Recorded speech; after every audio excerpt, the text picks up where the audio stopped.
Assalamualaikum warahmatullahi wabarakatuh.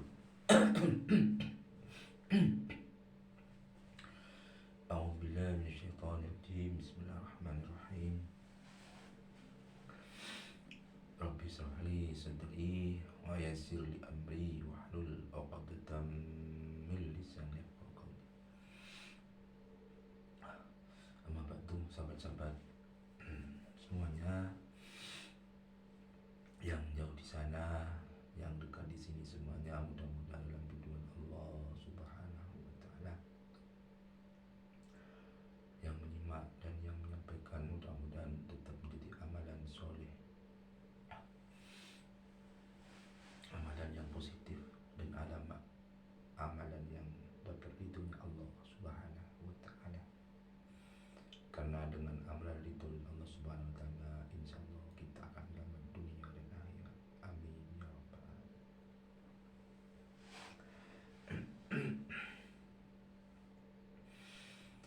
Teman-teman, sahabat-sahabat semuanya yang saya sangat hargai, dan kami ucapkan banyak terima kasih atas semua dukungan, atas semua petunjuk, atas semua partisipasinya.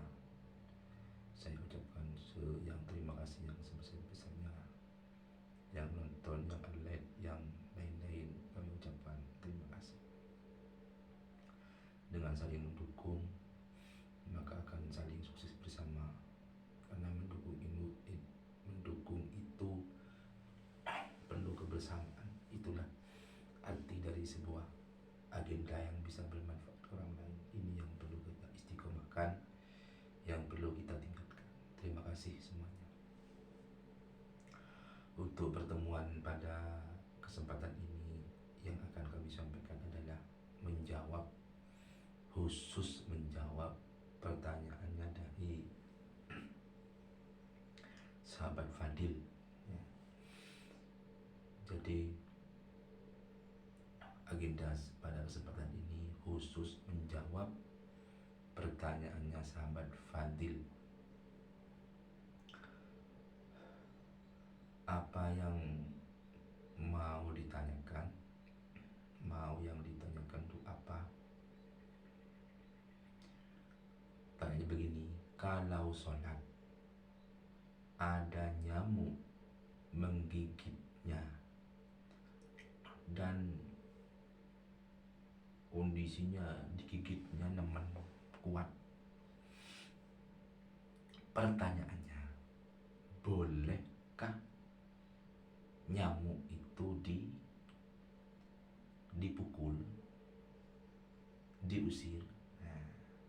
Karena tidak kuat sudah, merasakan sakitnya gigitan nyamuk itu sudah tidak kuat. Jadi pertanyaannya sahabat Fadil, apakah boleh diusir nyamuk itu atau dipukul nyamuk itu? Apakah boleh ketika kondisi sholat?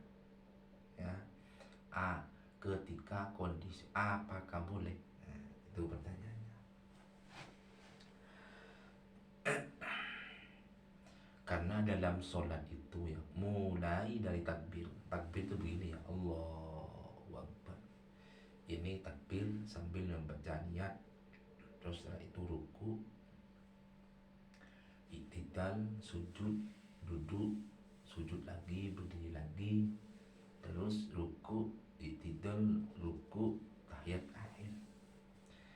Rangkaian sholat kan seperti itu. Aturan dalam fikih, aturan dalam ilmu dasar tatanan agama, mulai dari takbir sampai takhir, ya, tahiyat akhir. Jadi mulai takbir sampai ke tahiyat akhir itu fokus dan tidak boleh melakukan aktivitas apapun. Jadi tidak boleh melakukan aktivitas apapun, harus satu, fokus kepada sholat. Karena dalam setiap gerakan itu sudah ada bacaannya. Allahu Akbar bibir mengucap Allahu Akbar, hati harus punya niat mau sholat, melaksanakan sholat 5 waktu. Setelah ruku, subhana rabbiyal azimi wa bihamdihi, yang juga hatinya tidak kemana-mana. Bukannya orang sholatnya di sini, pikirannya ada di pasar. Sholatnya di sini, pikirannya ada di mobil. Itu yang membuat tidak sah sholatnya. Sah mungkin secara fisik, tapi sulit untuk diterima oleh Allah Subhanahu wa Ta'ala, karena lisan dan hati tidak sesuai. Bagaimana pertanyaannya sahabat Fadil, ketika nyamuk hinggap di tangan, apakah bisa diusir?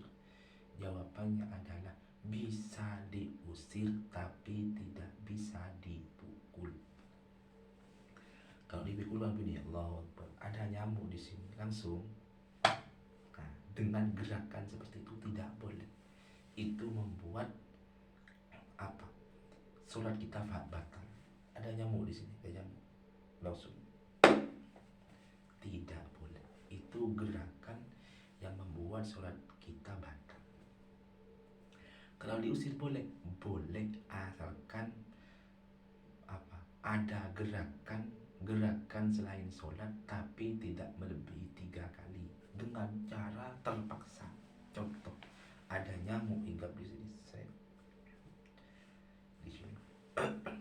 Kondisinya tidak kuat sudah, karena nyamuknya agak besar. Jadi caranya bagaimana? Begini kan, ini begini kan ya. Itu kan sudah membuat gerakan di luar sholat, biar kan tujuannya mengusir nyamuk. Itu tidak apa-apa, asalkan jangan sampai lebih 3 kali. Nah, ya, itu gak apa-apa, asalkan tidak lebih dari 3 kali.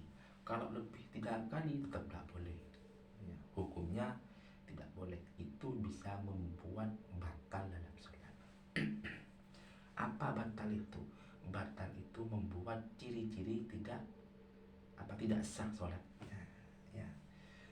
Tidak diterima dan tidak sah sholatnya beda ya. Kalau tidak sah, berarti dalam aturan fikih setiap pergerakan sholat dari awal akhir itu tidak sesuai dengan aturan yang ada. Itu kalau tidak sah. Kalau tidak sah. Tapi kalau tidak diterima, sholatnya dari depan dan akhir sudah benar, tapi belum tentu diterima oleh Allah Subhanahu wa Ta'ala. Nah, caranya bagaimana? Caranya harus sesuai dengan aturan fikih yang ada. Lakukan sesuai dengan tata cara sholatnya. Urusan diterima atau tidak ya urusan Allah. Tapi kalau sholatnya sudah salah, tidak sesuai dengan aturan agama, tidak sesuai dengan fikih, dan tidak sesuai dengan syariat yang ada, ya sudah tidak sah. Apakah diterima? Ya tambahkan itu kan ya. Sholat itu wajib bagi setiap hamba, tidak ada ustaz, tidak ada kiai. Sholat itu wajib kita laksanakan, wajib kita lakukan sampai kita mati. Ya mudah-mudahan kita itu tak pernah meninggalkan sholat sampai kapanpun, sampai kita mati dan masih diberikan kekuatan oleh Allah. Karena saking wajibnya sholat, kalau tidak bisa sholat berdiri, sholat duduk. Tidak bisa sholat duduk, sholat tidur, terlentang, miring ke kanan, miring ke kiri. Itu kalau tidak, makanya kalau sesibuk apapun, kalau sholat jangan ditinggalkan, karena sholat itu merupakan tiang agama. Kalau tiangnya sudah kita roboh, tidak berdiri, ya gimana dengan yang lain kan gitu. Maka semuanya akan roboh. Inilah yang perlu kita hati-hati dan perlu keistiqomahan yang luar biasa. Karena kalau kita bolong-bolong sholatnya, maka iman pun bocor, tidak utuh iman kita. Kalau iman sudah tidak utuh dan bocor, maka akan lebih mudah melakukan maksiat-maksiat yang lain. Pertahanan itu kropos, tidak ada yang bisa dipertahankan. Nah, itu ya.